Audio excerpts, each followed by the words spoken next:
I arrived on the campus in the late summer of 1971, and certainly running for office or public service was not on my mind. I had really grown up wanting to play in the NBA. I was pretty much tethered to a basketball. I got a college scholarship and I thought maybe there was a shot, and it was just a ridiculous theory.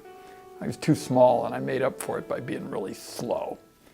And so I gave up the scholarship, transferred to Stanford in the spring of '69, got out my bachelor's in the spring of '69, and arrived at the U of O in the summer of '71, and was just thinking, this is paradise. This is a wonderful place to be, and now we'll see what life is going to offer. You know, I'm really excited that Senator Wyden is winning the award, but the reason isn't the same as most people who probably think his greatest achievement is becoming a senator, and that's understandable. But for me, it's that he's cared passionately about the disadvantaged from his entire life. I mean, when he was a college student, here he is forming Gray Panthers in defense of the elderly and those in need. And then today, he's a champion for children at risk.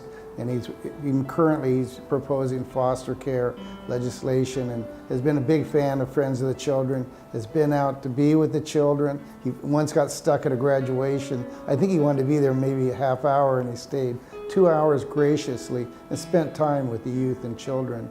And he's just got a big heart, and that just touches me, and that's the main reason I think he's pretty special.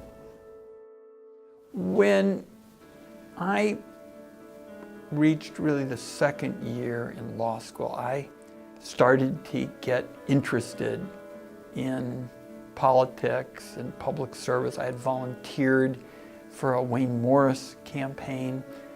Very often senior citizens would come up to him and ask him, "What happens, Wayne, if my Medicare gets fouled up or something?" He said, "Ron's going to look it up for you." I said, "Me? You know, I'm in my early 20s. What do I know about Medicare?" Medicare was a pretty new program back then. And we talked often about it. We talked about the demographics that, of course, were changing with many more older people.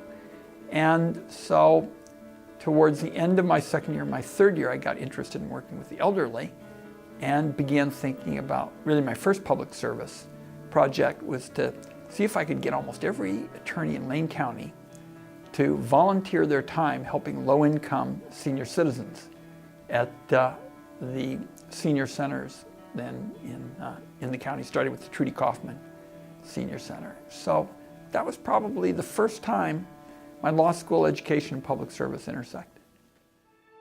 The first time I met Senator Wyden, I wasn't sure what to expect, but he was incredibly personable, down-to-earth individual, and was very gracious when he met me and the other interns for the first time. One of the things I remember most about Senator Wyden was his willingness to meet with anyone that visited his office. He was happy to meet with a family that was visiting DC for the first time from Eastern Oregon, and he treats everyone with the same level of respect. You know, one of the things that Senator Wyden and I did have in common is I think both of us thought we were going to be major league ball players. I was going to be a pitcher in the majors, he was going to be in the NBA. Unfortunately, we weren't able to achieve that dream. But on the other hand, we both had a heart for the disadvantaged. Mine was for children who had a childhood like mine. His was for the elderly and children. And yet, we always knew we would do something as a core part of our lives, and we committed to it early. He gave his life to the Gray Panthers early on, started his political career, became a senator, always caring about the disadvantaged. So that's one reason we're kindred spirits and one reason we're good friends. You know, I look up to Senator Wyden. He's an incredibly courageous individual, and after my internship, I truly appreciated his willingness to be courageous and to work with others on the other side of the aisle to come to common sense solutions. Really enjoyed my time at the U of O, and Dave Frohnmayer taught my first class on my first day. It was torts. Dave and Lynn and I used to laugh about it because I certainly wasn't at the top of the torts class. But Dave always made it interesting, and he made learning interesting. And for somebody like myself, you know, who was entering a time of life when, after hoping for something else, you're going to have to turn abruptly into other options, getting started with the elderly. Those were very good years. It's a tremendous honor because if I were to sum up Dave Frohnmayer, I'd say Dave Frohnmayer was one of those people who gave public service a good name.